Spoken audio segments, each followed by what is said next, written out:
The whole point of feminism is being able to choose what you want to do and who you want to be. I started crying within seconds. I was like, oh my god, there's no reason for me to cry right now.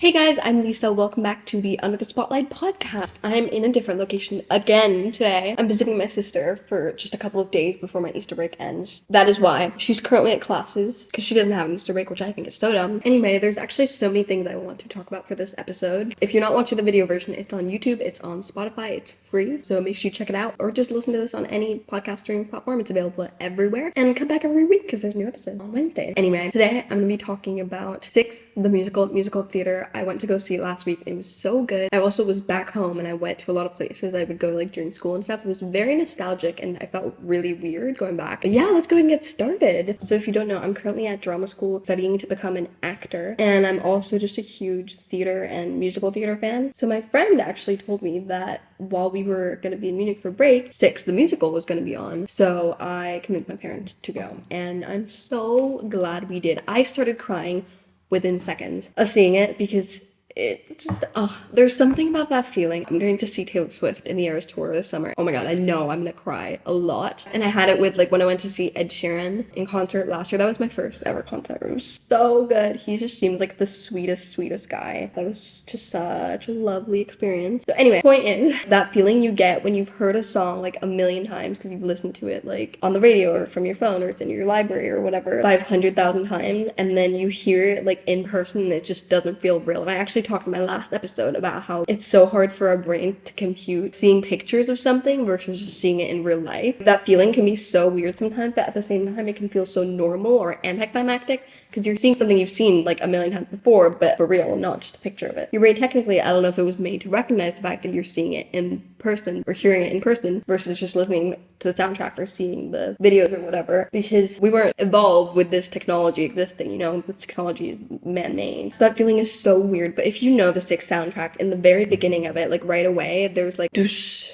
doosh, doosh, and like each of the queens, the ex-wives, stand up in lining order, and like that first sound, I don't know what it was, but it was so familiar to me and it looked so cool because they would like turn around and do like a hand movement, and I started crying. I was like, oh my god. I was like, why am I crying? Like, there's no reason for me to cry right now. But I was just so excited to be there, I guess. And I love musical theater. I love this art form. And I remember when I saw Matilda and when I saw Oppenheimer, both times I cried at the end for the same reason. It was having watched something so incredible and knowing so many artists came together to create something we all love as artists felt really amazing. To think about how that all connects us and like how all of us came together, or not all of us, I guess I was part of it, but like so many people, so many artists came together to create something really beautiful. I was amazed by that, and I think it's specifically because in Oppenheimer, what I was amazed by and categories I really wanted them to win Oscars in was like the sound amazed me. The acting obviously was amazing, the cinematography, like everything. There were so many different components about it that were incredible, and the thing that made Oppenheimer an Oscar-winning movie and just also a really fantastic film isn't just the acting or just the cinematography or something. Like there were so many things that came together to make it as good as it was. I think just that thought and that feeling when I watched it, I guess I was just like overwhelmed, like this is the industry I want to be a part of, this is what I love so much, and they managed to do it in such a beautiful way, and the only way they did that was by working together. I don't know how I got to that topic. Anyway, crying, and then I was crying through like most first thought. I was like trying not to cry. I wanted to like be in the moment, like enjoy it, whatever, but also just couldn't help crying. I think I was just so excited to see it and hear it finally. It just like met all my expectations and beyond. The actors were so talented. I also love that it's like a full female ensemble. It was just really incredible, and I think there was so much feminism in that show as well, and it's kind of subtle. People wouldn't necessarily realize all the feminism that's in the play and each of their stories. Jane Seymour talking about how she loved Henry VIII so much, and the power that came from that I think was really beautiful, and I think it showed many different sides of feminism and the side of finding your love and really loving someone, and that's what differentiated her from everyone else, and not in a bad way, not in a way with her being a helpless damsel in distress who was just in love with like an awful person, but more like her love made her powerful and her love gave her strength. There's some weird noises going on in this apartment. I don't live here. I don't know what's going on. Anne Boleyn and Catherine Howard were empowered like through their sexuality in some ways. All of the characters were empowered empowered in different ways, and it showed a lot of variety and depth to feminism, because I think one of the issues with feminism can be that there's rules. I don't know if rules is the right word, but I think some people can define feminism as you're only a feminist if, you know, you're a working mom, like driven career or whatever. But like the whole point of feminism is being able to choose what you want to do and who you want to be and everything. So those are counterintuitive, really. And I love that this did just show one side of feminism, but a lot of different sides, like the love story, being empowered through sexuality and all those different things. It's also just a really, really fun musical. The songs are awesome. I love that they're inspired by different pop icons. They're just so well written. The performances were incredible. The dancing, the singing, all of it. The acting, I was really impressed by the whole performance. I loved it so much. My friend also went to see it. She went to see it a different day from me, but then the next day we met up and we spent absolutely ages chatting. One of the things we were both talking about was how I was really trying to live in the moment when I was watching it. I was so excited and shocked and like overjoyed at seeing it. Like I've already said, it felt so surreal to be seeing it live after like having listened to the song for so long. So I was really trying to live in the moment and enjoy it as much as possible. One of the things we were talking about the next day, because she had like a similar experience, I was thinking so much about like human memory and how weird it is. The first song was the Ex-Wives, right? Then that's the first song I listened to, and that's like one of my favorites. It's a really good song. It's also the one that went most viral on TikTok, I think. So I watched that, and then within minutes after that they were on to the next song, and I could only remember flashes of it. And like our memory is so weird in the sense of like if you bring up something specific, or if I have like a picture prompt me, I can remember a lot more. But like if you're just remembering, I feel like there's so much you forget. Like even now looking back at the whole performance, I only remember bits and pieces of it and how I felt and like certain songs or certain moments in the song. But others I have to reconstruct almost from knowing the music or knowing in my mind what happened but not actually remembering exactly how it happened. I don't know if that makes any sense. I feel like our memories are actually bad. Humans, we're not capable of remembering, 24 hours, or how many hours are we awake a day? 18 hours of every day, or 16 hours of every day of our life. Like we're just not made for that. I can only remember flashes of it, and that made me kind of sad, because that's that kind of like post-show depression you get because it's over and it happened so quickly. I was like trying to live in the moment. I was like, live in the moment, like enjoy this, just be happy, like enjoy it. And I was happy and I was enjoying it, but I feel like trying to live in the moment almost distracted me from actually living in the moment, and it just went by so quickly and now it's gone, and like I don't remember. I remember pretty much all. Well, I remember everything that happened factually, but I don't remember like every moment. I can't replay the whole performance in my head, obviously, because who can do that? Most people don't have a photographic memory, and most people can't remember stuff like that. I really don't understand how photographic memories work, because I wonder if it's like they have so much information crammed into their brains at all times. Maybe if they watch that show, they can remember the whole show and just play it, the whole thing. Or is it more like prompted? Or is it like kind of like singing a song, where there's a lot of songs, like even like Hamilton or, musical theater or Taylor Swift songs or everything, that I know like every single word of. Like I could forget certain words, but then if I'm singing the song in the order of the lyrics and everything, I'll remember. So I wonder if it's like that, like they have to play the beginning of it in their mind and then they remember the next thing and the next thing, or if it's like memorizing, a whole book or all the digits of pi, they remember the first and then they remember just the pattern or the sequence, or even though there isn't a pattern, like the steps of what comes next, and that's how it works. I don't know. I have no idea. I don't have a photographic memory, clearly. Who knows? But that would be really interesting. I don't think I've ever met anyone with a photographic memory. That would be really interesting to talk to them about it. Though I even think with those things, it can be really hard to kind of talk about those things and get a full idea of how it works, because they don't know any different. It's like when people ask you what it's like to be a twin, I'm like, what's it like not to be a twin? Like I don't know what it's like not to be a twin. For me, being a twin is normal. People can't imagine a life they're not living, which is really crazy. Even I've learned recently, for me, I really need to get things off my chest. If someone pisses me off, the only way for me to get over it, or even if we have like a conflict in like a friendship, the only way for me to get over it and move past it is if I talk about it. I have to talk it through, because otherwise I just like feel like it'll always be like hanging over my head, in the back of my mind or whatever. And I've even had like friends or people I've been really mad at, we haven't actually gotten a resolution. They never apologized for what they did or whatever, but because I at least finally said my piece, I'm okay with it, because they know I was mad. Because usually I'm such a bad people pleaser, and like I won't tell people if I'm mad at them.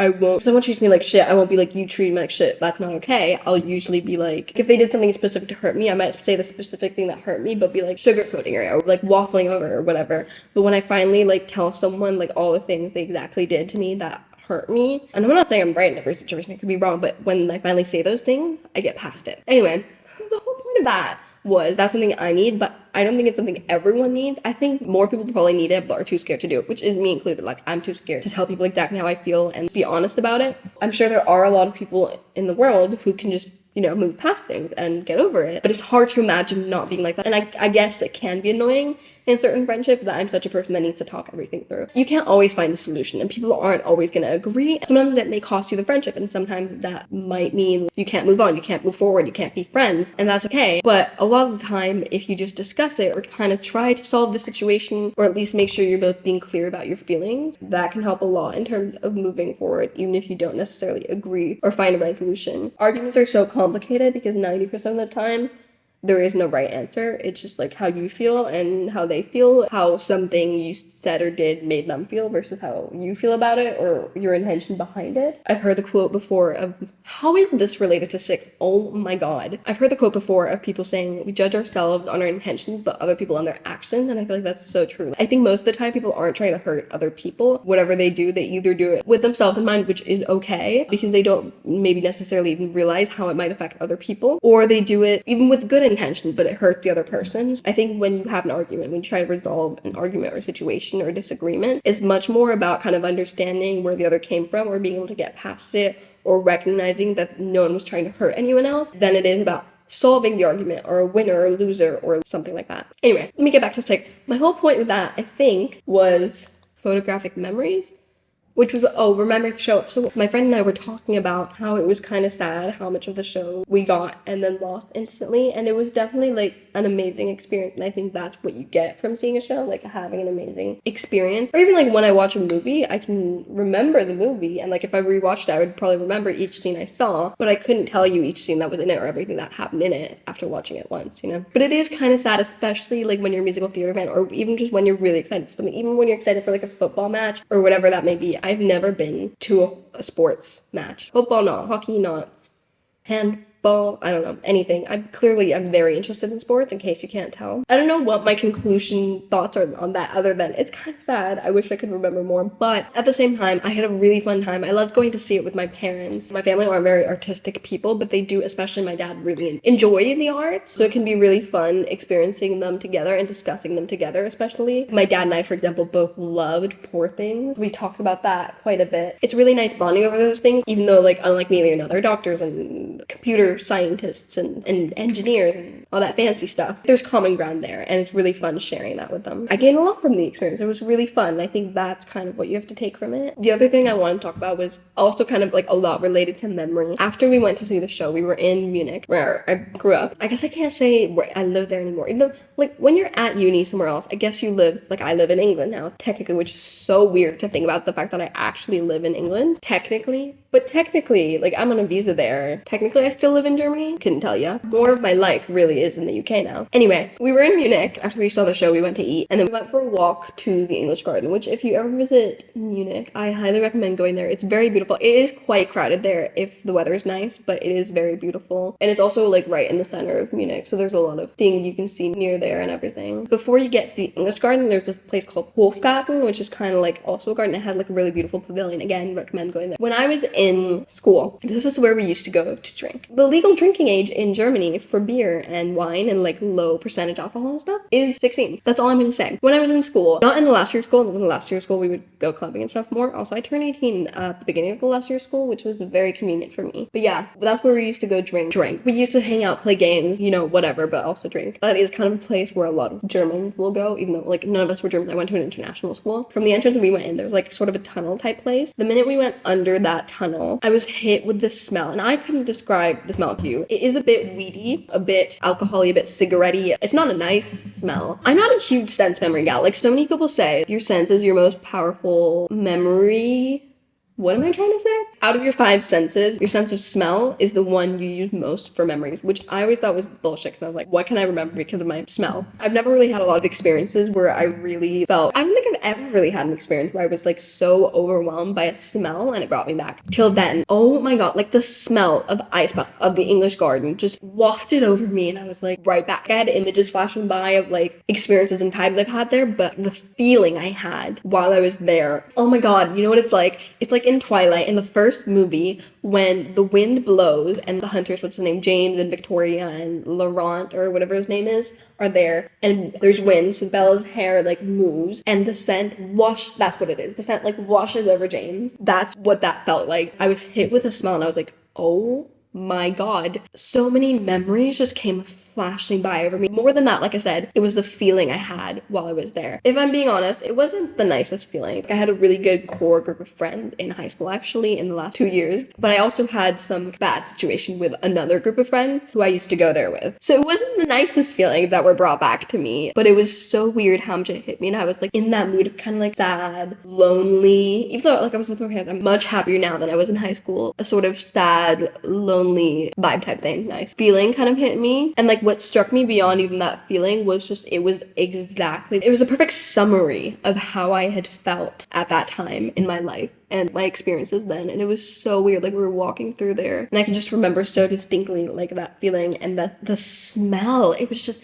like I can't even explain how much it just moved me, and I was taken like somewhere else. Basically, that sounds so dramatic, I'm aware. So then when I met up with my friend, I was also obviously telling her about that, and like she obviously knows everything that happened. And it brought back like a lot of high school back to me as well. We started talking about past high school experiences, even like kind of gossiping about what's new with people who we used to go to high school with. We were both talking about this, and I even talked to like another one of my friends about this recently. Like I feel very separate and distant from my high school and all that drama and those people. And like there were a lot of nice people. I'm not shitting on the people there, and I genuinely like overall enjoyed my experience at that school. I was at that school for 12 years and it feels a bit like a family and everything because so much happened while we were there, and like you are just connected to them whether you want to be or not. Right, I feel so separate from it all, and I feel so much happier in my life now at drama school with my new community and group of people and what I'm doing now in the acting and everything. But it's still nice every once in a while, like when we catch up, to just hear what's going on with other people's lives and what they're doing. And as friends do, if you have girlfriends, really, not exclusive to them, but if you have girlfriends, you will know what I'm talking about when you say every time you meet up, you discuss the old drama with your friend, with whatever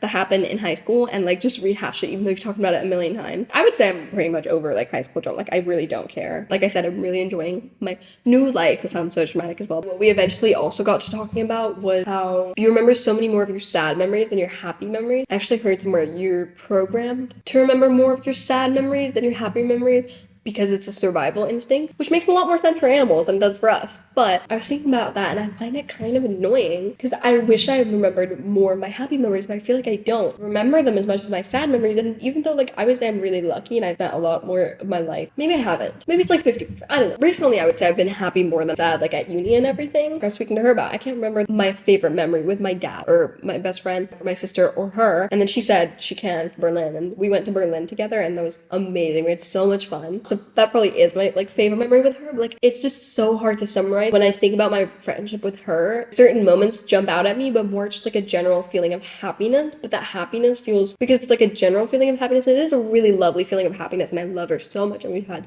so many good times together. It feels like a less extreme happiness, or more of like a floaty, like soft, warm happiness. And I have the same with like my family, my dad, my mom, my sister, my grandparents, you know, my best friends. Whereas like sad moments I feel like jump out to me more, or if I think back at the past couple of months, I can mark more like moments of extreme sadness or general feelings of sadness more than I can find like specific moments of happiness. I really wish it wasn't that way, because I want to remember the happy times of my life, and I can remember them. At the same time, I feel like they fade, and I wish they wouldn't. But even with just any moments in my life, like we have to do this project at drama school now for our final end of year project, where we have to take a really powerful memory from our life that's either a rite of passage or a humiliating experience, and create a theatrical performance out of it that's like 10 to 15 minutes long. And I had so much trouble finding something. She was like, think of moments where you were so sad, you physically doubled over in sadness. I was like, I don't know. And I'm really lucky in the sense that I haven't experienced like a lot of grief, but I have had moments where I've been really sad. But I think what I do in those moments is I not gloss over them, but it takes me so much, even with friends, it takes me so long to realize they're being a shitty friend to me. There will be moments where I'm like sobbing, but I feel like sometimes those aren't even the saddest moments in my life. And then like I was mentioning before, like I had a friend group in high school that really shitty stuff happened with, but when the kind of breaking point happened, and that's actually the story I'm gonna do, but when the really sad sad thing happened, I didn't process how sad it was for a long time. And then when the next thing happened where the friends started being really shitty, it took me, oh my god, it's kind of embarrassing, but it took me like 3 months to realize even that they were being a shitty friend and dropping me and whatever. So the sadness of not being friends with them anymore and how they were treating me hit me slowly. It started happening right away, but I was only realizing it as time went on. So I feel like the sadness, where like the sum total sadness might have been really, really sad, it hit me in little chunks. So I feel like I can't remember like any extreme moment of sadness that I would use for that. And then moments of happiness, fuck, what are you gonna say? Oh my god, my brain doesn't work. For moments of happiness, like I said, I have so much trouble just remembering them, and I wish I didn't. So anyway, what I want to do is I want to create a list of moments where I've been just profoundly, purely happy. Like watching Six the Musical, watching Hamilton, when my friend and I went to Berlin, when see, I can't remember them, which is why I want to start writing them down, like when they happen or when I think of them. I watched this interview recently with Austin Butler, and he was talking about how he journaled, and he heard someone say it's really important to journal also when you're happy, because a lot of people don't, they just journal the sad times, and I think that just struck me as so true. And then I had another time I was really, really happy. Catholic Easter Sunday, I'm Orthodox, it's not Easter for me. On that Easter, I was so happy. When we're in Romania, we stay at one set of grandparents' house, but we went to my other set of grandparents' house, and we had like an Easter meal. Oh wait, it was a Saturday. It was a Saturday. Anyway, on Feaster Saturday, we went to one set of my grandparents, and we had a really nice meal. And then it was so sunny, it was so warm. I was wearing a beautiful sundress. I asked for a blanket, I lay down in the grass, and I took a little nap in the grass. And then we took the dog for a walk, and then we went back to my other grandparents, and we spent time with my other grandparents, and like I spent time with my sister and my family, and I was just so happy. Like I had this feeling of like happiness and lightness kind of overcome me. So that's a moment, like extreme happiness, that I can remember. Oh, and then because I'd watched that interview a bit before, I was like, oh, I should journal about that, because I was just like a really happy time, and I want to remember this really happy time, and I didn't. I forgot. I still haven't done it. I might do it now, but I'm such a procrastinator. Like I'll do it later, because I can always do it later, and then I don't end up doing it. Which is why I also have like I have a journal on my iPad that I handwrite in. I have like handwritten like physical journal, and I also just have a notes page in my phone where I used to journal a lot, like every day, but it was only over the summer. The minute school started again, this was like 3 years ago, I stopped doing it because I just didn't have time. I don't want to journal every day, but like journaling every once in a while I think would be really nice. And then making sure journals are accessible to me, so having one on my iPad where I can write it out, and then having physical ones. I don't know, I kind of like that idea of having like a physical journal to journal in, but then also just having like a notes page or something I can just randomly type things up and like sort out my feelings in is really nice. The point is the journaling and the writing down memories and whatever, not where you journal or how you journal or whatever. And just, yeah, journal when you're happy. And if you're like me, and I just have trouble remembering things that make me happy. Not because things don't make me happy, but like I just get like in the moment, I just can't think of it. I can't, and it really frustrates me. I think it's also just a great way to practice like gratitude and like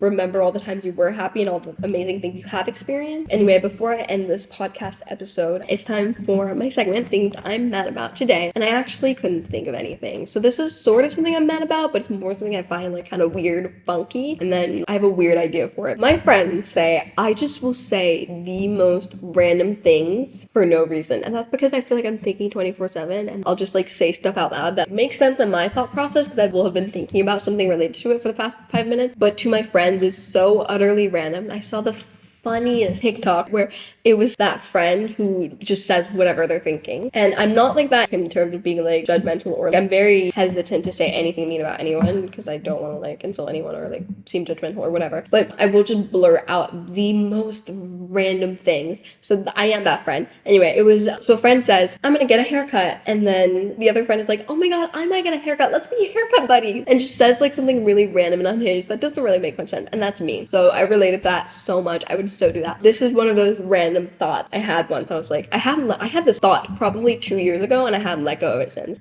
I find it so weird that we have probably in our life never seen every hour, every minute of every hour. For example, I'm quite a night owl, so I've definitely seen every hour. Like I've seen 5 a.m., 4 a.m., 6 a.m., 12 p.m., like 3 p.m., whatever. I've seen all of them, which most people have, I would say, because for some reason or another, people are usually at some point in their lives in a situation where they have to get up really early or stay up really late. So we've probably seen like 1, 2, 3, 4, 5, 6, 7, 8, 9, 10, 11, 12, 13, 14, like every hour of the 24 hours. But what I feel like we probably haven't seen is every minute of every hour. So like right now it's 2:24 p.m. So I've seen the hour 2:24 p.m. But what if I've never seen 5:37 a.m.? Because I feel like the hours now during the day are more common for me to have seen all of them because I'm more likely to be awake then. Then again, I'm quite the night owl. The hours in the middle of the night, I feel like you're less likely to have seen, or even if like I'm up that late at night, usually I'm not looking at the time. Whereas like during the day, like with school hours, I probably am looking at the time because I want to get the fuck out of there. Right. That's just a thought. And like, it's the kind of thing I would think about, the same way I would think about the fact that I've never actually seen Earth from space, but I know exactly what it looks like, 'cause I've seen that picture of Earth with the blue and the white and the green clouds and land and ocean so many times. It's the type of thing I would think about and find kind of funky, whereas I'm sure if I have told other people about this and they're like, okay, so what? What I want to do is I want to see every hour. This is so dumb. I am literally yapping about nothing. Also, my sister and my roommate, they're like the three of us together, but also the two of them together. We just yap nonstop, and it's so funny. It's so fun. Like, I love it. But like, why? Why is my podcast under the spotlight? Why is this what I talk about on my podcast? Anyway, I hope you guys like it. I feel like people who get it will like this podcast and like what I'm talking about and like the really random things I say. But also, like, I talk about deeper things as well. The people who get it, and the people who don't. That's just how it is. Anyway, my whole point is I'm going to, for example, today on my notes, I'm going to create a checklist. I'll have 0 to 1 a.m., 1 a.m. to 2 a.m., all the way to 11 p.m. to 12 a.m. And every day, probably not every day right away, but like over the next month or two, every day I'll have a different time that I see every hour of. So like today, because it's gonna be 3 soon, I'm gonna go from 3 to 4. My plan here, this is my plan. This is genius, truly genius, so random. But I'm gonna have an alarm of 3 p.m. Then I'm gonna have an alarm of 3:01, 3:02, 3:03, 3:04, 3:05, 3:06, 3:07, 3:08, all the way to 3:59 and 4 p.m. And then I'll check that off the list. Technically, it should take 24 days, but I'm not gonna torture my roommates by having an alarm from midnight to 7 a.m. for a week. So I'll see how I do those. It's such a random thing to focus on. Like, really, if I don't do this and I never see all the time in my life, nothing will change and I won't care, but I want to do it anyway. Oh my god. Anyway, that just about wraps up this podcast because I think it's just downhill from here if I yap anymore. I really hope you guys enjoyed it. Hopefully when you're watching this, I have re-alived my YouTube channel. She's come back from the unalive. So check out my YouTube channel if you're not watching this on the YouTube version already. I'm posting vlogs, I'm posting stuff from my drama school life, I'm posting shopping hauls. I can post lots of different things. Comment down below what you want to see from my channel and from my podcast, what things you want me to talk about. I really hope you guys enjoyed this episode. I had so much fun filming it, yapping. I do find it so weird that like I just sit here for an hour at a time just talking, just non-stop yapping. Like I said, the fact that I just literally, like, if you're really thinking about it, talk to the camera for an hour today, it's a little self-indulgent, isn't it? Anyway, thank you so much for watching this podcast. I love you guys. Come back every week for more. Most weeks. Not every week, but most weeks. Okay, bye!